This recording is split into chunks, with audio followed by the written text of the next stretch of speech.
Ever wondered why people say bless you after you sneeze? It's one of those habits we don't think twice about, but it has a surprisingly spooky reason. In ancient time, people believed that when you sneeze, your soul could escape your body, making you vulnerable to evil spirits. Saying bless you was a way to protect you.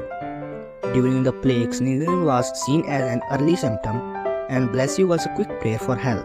Different cultures have their own way of responding to sneezes. In Germany, people say Gesundheit, which simply means health, and in Japan, people don't say anything at all. What's the funny thing you have heard someone say after sneezing? Comment below.